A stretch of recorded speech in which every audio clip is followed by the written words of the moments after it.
سکون رمضان ٹرانسمیشن میں ایک بار پھر خوش آمدید. ہمارے ساتھ مفتی صاحب موجود ہیں, مفتی صادق نقشبندی صاحب, معروف عالم دین. ان سے بات ہو رہی تھی رمضان کی اہمیت کے حوالے سے. ہم چاہیں گے تھوڑا سا رمضان کے فضائل بھی تھوڑا سا بیان کیے جائیں تاکہ لوگوں کو مزید اس حوالے سے اویئرنیس ہو. دیکھیں, سب سے پہلی بات حضور علیہ السلام کا فرمان ہے کہ من صام رمضان. سب سے پہلے اگر فضائل کی طرف جاتے ہیں تو ایک بات تو یہ آتی ہے کہ ایک ہے قوت حیوانی, ایک ہے قوت روحانی. قوت حیوانی, وہ حیوانی قوتیں جب ہماری خواہشات بڑھتی ہیں تو ہماری قوت حیوانی بڑھتی ہے, اور جتنا ہم خواہشات کو ترک کرتے ہیں اتنی قوت حیوانی دبتی ہے اور قوت روحانی بڑھتی ہے. اب ہمارے یہاں یہ ہے کہ ہمارے یہاں پر یہ ہے کہ ہمارے اندر کا جو نفس ہے وہ خواہشات کی بھرمار رکھتا ہے, اور خواہش وہ ہے جو بادشاہ کو بھی غلام بنا دیتی ہے, اور قناعت وہ ہے جو غلام کو بھی بادشاہ بنا دیتی ہے. تو اب ایسی صورت میں انسان کی خواہشات کو دبانا, چونکہ جب بندے کی خواہش کم ہوگی, دبے گی, تو قرآن نے کہا وَنَهَا النَّفْسَ عَنِ الْهَوَىٰ فَإِنَّ الْجَنَّةَ هِيَ الْمَأْوَىٰ. جس نے اپنے خواہش سے اپنے آپ کو روکا اس کا ٹھکانہ جنت ہے. سبحان اللہ. خواہش وہ چیز ہے, اس کو کنٹرول کرنا یہ انسان کا ول پاور بڑا اس میں دخل انداز ہوتا ہے. اور قرآن نے کہا ان النفس لامارۃ بالسوء, کہ بے شک نفس امارہ وہ گناہوں کی طرف حکم کثرت سے دیتا ہے. عامر نہیں ہے وہ. عامر کا معنی حکم دینے والا وہ ہوتا ہے کہ اب حکم دیا پھر موقع چھوڑ دیا پھر حکم دیا. امارہ ہے, امارہ کا معنی کثرت سے حکم دینا, بار بار حکم دینے والا. اب اس صورت میں انسان کی دو دشمن ہے, ایک نفس ہے اور دوسرا شیطان ہے, اور ان سے انسان کا مقابلہ ہے. اور اس سے مقابلہ کرنے کے لیے آپ کو شیطان, چونکہ انسان کا جو دل ہے اس کو قلب کہا جاتا ہے, قلب کا معنی پلٹنا. کبھی شیطان اور یہ نفس اس کو اپنی طرف گناہوں کی طرف پلٹاتے ہیں, کبھی ایمانی اور جو اس کے اندر ایمانی قوت جذبہ اس کو اپنی طرف پلٹاتی ہے. اس صورت میں انسان کا ول پاور ایمانی حوالے سے مضبوط کرنے کے لیے اللہ نے روزہ رکھا. وہ روزہ ایسا ہے کہ آپ کے سامنے اس وقت بہترین سے بہترین اگر باربیکیو لا کر رکھ دیا جائے, باربیکیو آپ کے سامنے مچھلی لا کر رکھ دی جائے, آپ کے سامنے اچھی سے اچھی غذا رکھ دی جائے اور روزے کی حالت ہو, تو آپ کے اندر وہ ول پاور وہ اتنا مضبوط, اتنا اسٹرانگ ہوگا کہ آپ کوئی بھی نہ ہو, میں اکیلا تنہا ہوں گا مگر نہیں کھاؤں گا. تو عام دنوں میں یہ ہماری پریکٹس ہے. یہ بہت اچھا سوال ہے. یہ ہماری پریکٹس ہے, مگر اس پریکٹس کو اپنے اوپر اس کا نیور کا حولہ اپنے اوپر اوڑھنا ہماری ذمہ داری ہے. کہ وہ پریکٹس جو ہمارے اوپر آئی اس پریکٹس پر اپنے ول پاور کو مضبوط کیے جائے. مگر میرے بھائی اور میری بہن, اور دونوں میرے بھائی اور میری بہن, بات یہ ہے کہ ہمارے جو افطاریوں کی ریکوائرمنٹ جو بڑھ جاتی ہے وہ خواہشات کو کمزور ہونے کی جگہ بڑھا دیتی. بھائی مسئلہ یہ ہے کہ ہمارے ہاں جو دسترخوان کی رونقیں جو ہوتی ہیں, اور اس دسترخوان کی رونقوں میں اتنی ہوتی ہے جو ہم نے 12 گھنٹہ 13 گھنٹہ جو افطاری کو روکا تھا, افطاری کے ہم نے روزے میں اپنے آپ کو روکا تھا, تو خواہش ہماری دبتے دبتے کم ہوتی جا رہی تھی. پھر جب ہمیں جب اجازت مل گئی تو ہم نے جو کھلا ہاتھ مارا تو خواہشات واپس لیول پر آ گئی. اس لیول پر آنے کے بعد پھر ہمارے اندر وہی ہو گیا.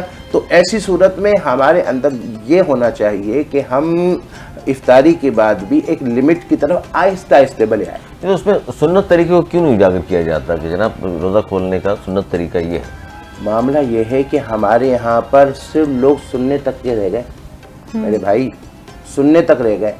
اپنی زندگی میں اس کو حال میں, یعنی قال تک ہے, حال پر نہیں لاتے. بشمول ہمارے بھی, ہم اپنی بھی بات کریں, علماء بھی, ہم بھی صرف قال تک رہ گئے. بڑی بات ہے, آپ تسلیم کر رہے ہیں, ورنہ حقیقت ہے میرے بھائی کہ بھائی ہم سب صرف قال تک ہے, بولنے والے تک ہیں. اللہ ماشاءاللہ جو حال تک ہیں. ایسے بھی ایک بزرگ ہیں جن کا صرف ایک گلاس جوس وہ جو سحری میں پیتے ہیں اور ایک گلاس جوس وہ افطاری میں پیتے, اس کے علاوہ پورے مہینے ان کی کوئی غذا نہیں ہوتی. اچھا, ساتھ میں ایک یہ بھی بات ہے کہ جس طرح روزہ خود کو سیلف کنٹرول کا نام ہے, خود کو بہت ساری خواہشات سے دور رکھنے کا نام ہے. جب افطار میں جس طرح آپ نے کہا کہ دسترخوان کی رونقیں لگی ہوئی ہوتی ہیں, ہم لوگ بھرپور طریقے سے کھا رہے ہوتے ہیں، اس کے بعد بیماریاں بھی بہت پھیلتی ہیں، اس کے بعد ہاسپٹلز، جس طرح آپ نے بھی اپنی بات میں کہا تھا کچھ دیر پہلے کہ ہاسپٹلز بھی بھر جاتے ہیں رمضان المبارک کے مہینے میں، تو یہ کیوں ہے؟ ہم خود کو کیوں کنٹرول نہیں کر پاتے افطار کے وقت؟ اس کی مختلف وجوہات ہیں. ایک وجہ یہ ہے کہ ہم نے یہ سوچا ہے کہ ہم جو ہیں بس اتنا ٹائم روزہ رکھ لیا، بس ہو گیا، ہمارا فرضیت ادا ہو گئی، اور یقیناً ہو گئی، کیونکہ ہم جو ہے وہ اللہ کے بندے ہیں، ہم کو حکم ہوا، ہم نے اتنا تو کر دیا نا، اس وقت تو نہیں کھایا، تو فرضیت تو ادا ہو گئی. مگر اس کے بعد میں بھی ظاہر اعتدال کا حکم تو ہے. ہاں، اس کے بعد یہ ہے کہ ہمیں یہ چاہیے کہ ہم آہستہ آہستہ اپنی فیملی ممبرز بیٹھ کر اپنا جو ہے وہ گائیڈ کریں کہ بیٹا تھوڑا آہستہ آہستہ کم کرو، کیونکہ اگر کوئی 2 روٹی کھا رہا ہو اور اس کو کہو آدھی پر آ جاؤ تو وہ بیچارہ تو ویسے ہی ہو جائے گا میری طرح کمزور. تو ایسی صورت میں یہ ہے کہ اس صورت میں یہ ہے کہ اس کے لیے علماء نے ایک طریقہ بتایا، صوفیاء نے ایک طریقہ بتایا. صوفیاء نے کہا کہ آپ ایک ساتھ کھانا فوراً کم نہیں کرو، آپ ایک نوالا اپنے کھانے میں کم کر دو، اور چند دن ایک نوالا کم رکھو تو آہستہ آہستہ آپ کے پیٹ کی عادت اس لیول پر آ جائے گی. اس کے بعد پھر آپ دوبارہ ایک نوالا اور کم کر دو. اچھا، اس کی صوفیاء نے جو مثال دی نا، وہ دی کہ ایک کان، اپنے کان کے مقدار ایک نوالا ہے نا، اتنا کم کر دو، جسے نا اپنا یہ اب یہ ان کا کیا لازم ہے، آہستہ آہستہ کم کرو. چونکہ وجہ یہ ہے کہ ایک دم چھلانگ مارنا یہ ایک انسان کی بس کی بات نہیں ہوتی ہے، اور پھر اس کے بعد اس کو اس کو لیول پر لایا جائے، اور یہ ہوتا ہے انسان کا ول پاور. اب میرے بھائی میری بہن، بات یہ ہے سب سے بڑا مسئلہ گھر کے بیگم کا آتا ہے اور بچوں کا آتا ہے. کہتے سب کے ہاں تو اتنے اچھی ڈشز بڑھتی ہیں، ہمارے ہاں کیوں؟ وہی خواہشات والی بات نا، وہی ہے نا. اب وہاں اگر شوہر صاحب جو ہوگا وہ تھوڑا چاہے گا کہ تھوڑا سا بجٹ بھی کم ہو، وہ اپنا بجٹ کو بھی خیال کرے گا کہ اور دوسرا وہ کہے گا اسی بہانے تقویٰ تو حاصل ہونا. جی تقویٰ بھی تو حاصل ہونا. اب وہ یہاں پر تو وہاں پر وہ آ جائے گا بیوی بچوں کے سامنے مجبور، وہ کہ بھی فلاں کے یہاں پر وہ بن رہا ہے، برگر بن رہا ہے، بروسٹ بن رہا ہے، آپ ہمیں جو ہے وہ کہہ رہے ہیں کہ دال چاول کھا لو سادہ سا. تو اب وہاں پر اس شخص کے لیے ایک امتحان شروع ہوگا. بالکل اس کے لیے امتحان ہوگا. اب اس کا ایک مشورہ یہ ہے کہ چلو ابھی وہ اس لیول پر بیوی بچے نہیں آ رہے ہیں، خود تو اپنے امتحان میں پورا اترے، خود تو تھوڑا کم کر لیں. خود بھی کم نہیں کر رہے. ہاں، خود بھی نہیں کر رہے، اور اس کے لیے اس کا ڈبل امتحان ہے. وجہ یہ کہ سامنے جب اتنی نعمتیں رکھی ہوں گی تو اس صورت میں وہ کہے گا میں نہیں کھاؤں گا، اندر سے نفس فوراً کہے گا کھا لو یار، ایک تو تھوڑا سا کھا لو، پھر وہ خواہش بڑھائے گا.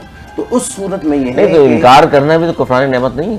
دیکھیں معاملات یہ ہے کہ رکھی ہوئی ہیں، انکار کرنا نہیں ہے، مسئلہ یہ کہ اس خواہشات نفس کو کنٹرول کرنا، خواہشات نفس کو کنٹرول کرنا اصل مقصد یہ ہے. اصل وجہ یہ ہے کہ آپ نے نفس کو بے لگام کر دیا تو یہ آپ کو یہ کفر تک لے جائے گا، اور یہ جب کفر تک لے جائے گا تو اس کو لگام دینا، اور لگام دینا آپ کو حیرت ہوگی. حضرت ذوالنون مصری کا آتا ہے کہ حضرت ذوالنون مصری نے 10 سال تک میٹھا نہیں کھایا، 10 سال تک. اور آج ہمارے یہاں پر دیکھیں تو وہ میٹھا کیا آیا ہوا ہے. ہاں، وہ جو میری نظر پڑی ماشاءاللہ. تو ہاں، تو اب یہاں پر 10 سال تک جو ہے وہ میٹھا نہیں کھایا. اور عید کا دن تھا، عید کی رات تھی، اندر سے نفس نے کہا کل عید کے دن تھوڑا سا میٹھا تو کھلا دو نا. تو آپ نے کہا کہ ایک شرط میں کھلاؤں گا. اب یہاں ہمیں اور آپ کو ایک نصیحت مل رہی ہے، اپنے نفس کو بھی شرائط دو کہ ٹھیک ہے میں تمہیں بروسٹ کا 1 پیس کھلاؤں گا، مگر پھر یہ کہ میں مغرب کے بعد 12 یہ میں صلاۃ عوام پڑھنے دینا، اور اس میں مجھے گڑبڑ نہیں کرنے دینا، مجھے تہجد پڑھنے دینا. اس طرح اپنے نفس کی بھی اچھا نفس کی بھی اصلاح کرنی پڑتی ہے. اور اگر وہ گڑبڑ کرے تو کہ اچھا اب میں تمہیں صحیح، اب میں بروسٹ نہیں کھلاؤں گا، تم نے مجھے وہ کیا نا. تو اس طرح اگر اس کی بھی پنشمنٹ ہوگی تو وہ بھی نفس کنٹرول میں آنا شروع ہو جائے گا. اس طرح بالکل صحیح کہا آپ نے. اور یہ چیزیں ہیں ہم اس لیے بنفس نفیس میرے بھائی خلاصہ یہ ہو جائے گا کہ پہلے یہ کہ کوشش کریں کہ آہستہ آہستہ اپنے اندر تقویٰ لانے کے لیے کم کرتے جائیں. بیوی یہ بچے نہیں آ رہے، خود اپنے آپ کو بشمول میرے کہ تھوڑا سا کنٹرول کرنے کی کوشش کریں. ایک ساتھ چھلانگ نہیں مارے، تھوڑا کنٹرول کریں اور آہستہ آہستہ تربیت کریں. اور بچوں کو قول کے بعد اس حال پر لائیں، ان کو وہ بزرگوں کے احوال بتائیں، تاکہ یہ کہ آہستہ آہستہ وہ ایسا ہو کہ بندہ یہ کہے کہ امتی ایسا ہے تو نبی کیسا ہوگا. سبحان اللہ. اچھا مفتی صاحب، یہ ایک بہت عام سوال ہے جو کہ اکثر لوگوں کے دماغ میں آتا ہے، دل میں آتا ہے. ایسی کون سی حالات ہیں جن میں روزہ نہیں رہتا یا ٹوٹ جاتا ہے یا مکروہ ہو جاتا ہے روزہ رکھنے کے بعد؟ کچھ لوگ یہ سمجھتے ہیں کہ ایکسیڈنٹ ہونے سے اگر آپ کے کسی بھی جسم کے حصے سے بلیڈنگ ہو رہی ہے تو روزہ ٹوٹ جاتا ہے. کچھ لوگ سمجھتے ہیں کہ ڈرپ لگوانے سے روزہ ٹوٹ جاتا ہے. اس طرح بہت سارے لوگوں کے مائنڈز میں کانسیپشنز ہیں. اس حوالے سے آپ بتا دیجیے گا. دیکھیں ایک بات تو یہ ہے کہ حضور نے فرمایا کہ الفطر مما دخل ولیس مما خرج. حضور نے فرمایا کہ جو چیز انسان کے وجود سے نکلے اس سے روزہ نہیں ٹوٹے گا. ٹھیک. مثال کے طور پر ایکسیڈنٹ ہو گیا, خون نکل گیا, اس سے روزہ نہیں ٹوٹے گا. وومنٹ, ہاں. اب الٹی ہوئی تو الٹی ہونے سے روزہ نہیں ٹوٹے گا. صحیح. مگر الٹی اگر ہوئی تو اس کی بھی مختلف حالتیں ہوتی ہیں. ایک یہ ہوتی ہے کہ الٹی ہوئی اور جو کچھ تھا تھوڑا سا منہ سے نکل گیا. دوسرا یہ کہ الٹی تھی اور تھوڑا سا تھا اور وہ تھوڑا سا ہی پیٹ میں منہ سے نکلا نہیں اور پیٹ میں چلا گیا تھوڑا سا, تو اس سے بھی روزہ نہیں ٹوٹے گا. تھوڑا سا تھا جیسے. اور اگر وہ منہ بھر ہوئی, منہ بھر اسے کہتے ہیں کہ اگر وہ بندے نے اپنے منہ کو بند کیا مگر وہ پورا منہ بھر گیا اور اس کے بعد اس میں سے کچھ چلا گیا تو پھر روزہ ٹوٹ جائے گا. اچھا پھر ٹوٹ جائے گا. پھر ٹوٹ جائے گا. وہ کہ وہ کیا کہتے ہیں. اچھا اسی طرح مثال کے طور پر دانت سے خون نکلا تو ولیسا مما خرج, حضور نے کہا نکلنے سے نہیں ٹوٹتا. اب وہ خون تھوک کی صورت میں تھوک کے ساتھ پیٹ میں گیا, لعاب کے ساتھ صحیح. ہاں. اب جو خوب تھوک کے ساتھ چلا گیا لعاب کے ساتھ, اب وہ سچویشن دیکھنا ہوگا کہ آیا اس پر تھوک پر خون کا غلبہ تھا یا پھر اس پر جو ہے وہ اس کا غلبہ تھا, اس پر جو ہے وہ تھوک کا غلبہ تھا. اب کیسے پتہ چلے گا؟ لیبارٹری میں لے جانا پڑے گا. نہیں, آپ تھوکیں گے, اگر اس میں ہلکا ہلکا جو ہے وہ خون کا آمیزش محسوس ہو رہی ہے مگر تھوک کا غلبہ زیادہ لگ رہا ہے دیکھنے میں, تو سمجھے کہ اگر وہ پیٹ میں گئے تو روزہ نہیں ٹوٹے گا. مگر اس میں تھوکنے سے اندازہ ہو رہا ہے کہ خون کا غلبہ زیادہ ہے تو اس صورت میں روزہ ٹوٹ جائے گا. اور بھول کر جو کہا جاتا ہے کھانا پینا وہ کس حد تک ہے؟ دیکھیں ایک بات تو یہ ہے, اس کی بھی مختلف حالت ہے. ایک تو یہ ہے کہ روزے میں اگر بھول کر کھا لے تو پہلی بات تو یہ ہے کہ روزے میں بندہ اپنے قریب ایسی چیز رکھے ہی نہیں. مسئلہ یہ ہے کہ میں یہ ہوں کہ رات کو جب کھاتا ہوں, رات کو میری عادت یہ ہے کہ اگر میں کبھی جو ہے نا رات کو میں وظائف کے لیے جاگتا ہوں تو اپنے قریب کچھ نہ کچھ رکھ لیتا ہوں. کچھ نہ کچھ موڈ ہوا تو کچھ نہ کچھ چک بھی لیتا ہوں, مٹھائی وغیرہ. اب ہاں جیسے کھجور رکھ لیا, اسی طرح پانی رکھ دیا. اب رات بھر جاگنا, پڑھتے پڑھتے پیاس لگ رہی ہے, پانی تھوڑا سا پی لیا. اب صبح کے بعد کیا ہوا کہ اسی کمرے میں جس کمرے میں وظائف پڑھا اسی کمرے میں اب فجر نماز پڑھی اور پھر اس کے بعد پھر سو گیا. اب سویا تو آنکھ کھلی تو کمرے میں اندھیرا, اور اندھیرا تو پانی بھی رکھا ہوا ہے. اب ظاہر ہے اب اس وقت اپنا دماغ کا بیدار ہونا چاہیے کہ بھائی میں اس وقت نیند میں ہوں مگر اس وقت روزہ شروع ہو چکا ہے.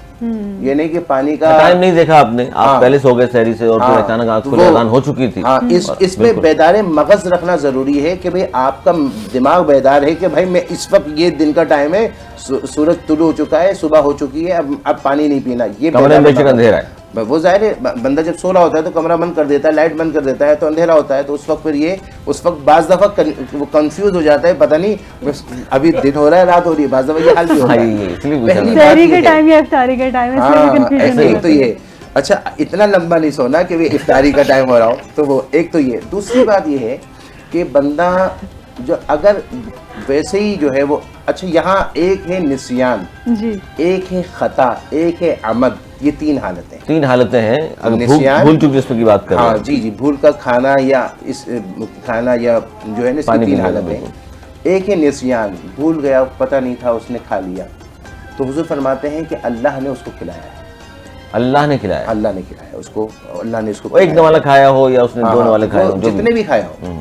ہاں اگر کوئی دیکھ رہا ہو, یہ بہت مشہور بات ہے کہ اگر کوئی کھا رہا ہو اور کوئی دیکھ رہا ہو تو اب یہاں پر اگر وہ واقعی میں بڑا کمزور ہے تو اس صورت میں پھر اس کو بولے بھی نہیں. کمزور مطلب یعنی مثال کے طور پر اتنا بھوکا ہے اور اتنا نحیف ہے اور ہاں, تو اس صورت میں اس کو بولے بھی نہیں بھائی اللہ کھلا رہا ہے.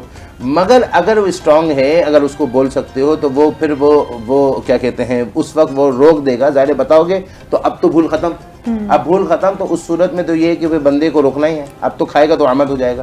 تو اگر وہ اسٹرانگ ہے تو پھر فوراً بولو, ارے بھائی کھانا اس وقت نہیں کھاؤ, یہ تو روزے کا ٹائم ہے, وہ رک جائے گا.